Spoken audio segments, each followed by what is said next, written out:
The fact of the matter is that they are fearful. Somebody say fearful. Which would suggest to us that this is a sea that they have traveled on before, then maybe their fear is based upon that this is not an ordinary storm. Somebody help me right here. Maybe what they're dealing with in this juncture of their seamanship, this juncture of their journey, is not their usual storm, which would cause them to be fearful. My. I got to know if there's anybody here, and trust me, I'll be through in a few minutes. If there's anybody here who can look back over his or her life and conclude, I am not a faithless Christian, but what I'm dealing with right now has caused me to waver in my faith because it is not the usual. It is not the usual chit-chat talk about me. It is not the usual financial dilemma that I find myself in. This is not the usual kind of stuff that I have been dealing with. I think that perhaps the apostles were a little fearful as they're in the middle of the sea with the raging winds and waters, because it was a circumstance out of their control. Lord have mercy. I got a few folk in here who can deal with life as long as they can control life. As long as you are in control, as long as you are on top, I can handle it. I don't need a whole entourage of people around me. I can handle whatever I have to handle as long as I am in charge. But the day, the moment, the minute that I am no longer in charge, I'm going to have a problem. I got anybody in here who will admit along with me, I can handle life. I can handle life's dilemmas. I can handle life's problems as long as I am in charge. In other words, as long as I'm calling the shots, as long as I know how to dot the I and cross the T, as long as I know where the problem is going to have a stop, where the detour is going to come, I'm fine. But if you want to get me a little fearful and get me a little off balance, then put me in a situation where I am no longer in control. Lord have mercy. Such, I believe, in cases the text today, that the apostles are fearful because they're no longer in charge. They know how to man the steerum. They know how to switch over the sail. But this time nothing is working. According to the text, the sea is very tempestuous. And no matter what they do and how hard they try, the water is coming into the boat. Have you ever given life your best and it keeps on throwing you back lemonade that's sour? Have you ever given it your best shot and it keeps on breaking down? Have you ever given it everything you got and nobody appreciates what you've given?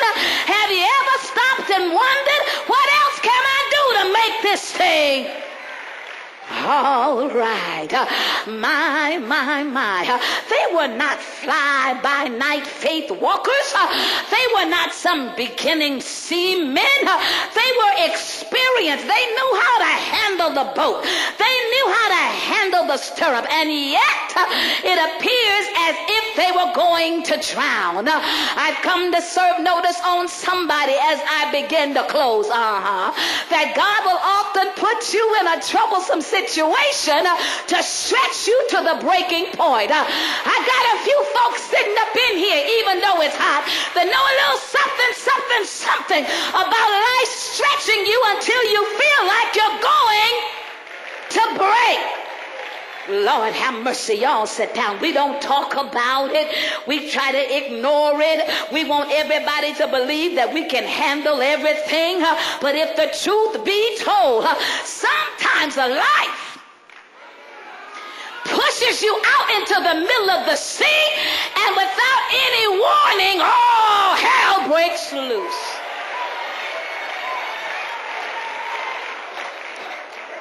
They were not novice.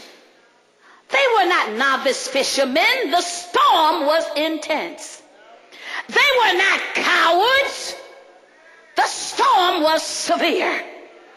They were not the kind of of seamen who would abandon the ship and go AWOL, but the winds were extraordinary. There was something brewing, something in the sea that they had no longer control over. And when life puts you in a place like that, it's not a normal fight. It is a faith fight.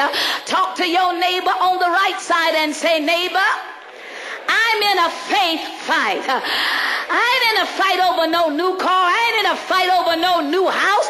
I don't care nothing about no clothes.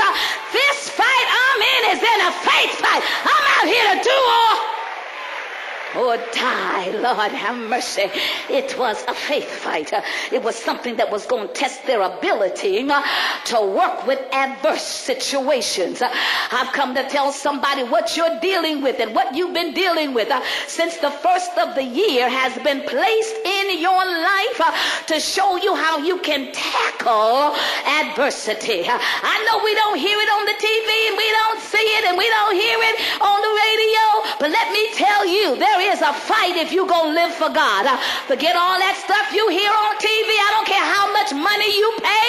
I don't care how many times you call those things that be not as though they are. There's gonna come a time in a believer's life when it's gonna be all about your faith.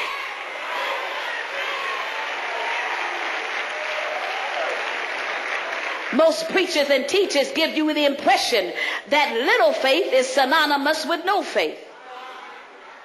But I beg to differ with that train of thought. I don't think little faith indicates that you don't have any faith.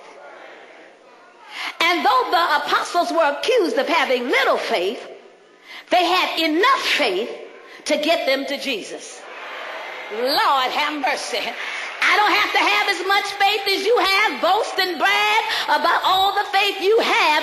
I just have to have enough faith that when the going gets tough and the road is rough, I got enough sense and enough faith to get me. Lord have mercy. I just want to get where Jesus is. I just want to be sure that Jesus is present in my life. Because if God is present, he's there to help me. If God is on board, he's there to make sure you make it to the other side safely. So the apostles are accused of having little faith. But it was enough faith in the faces of a crisis to get them to Jesus. Because all you really have to do is get where Jesus is, because Jesus will respond to faith.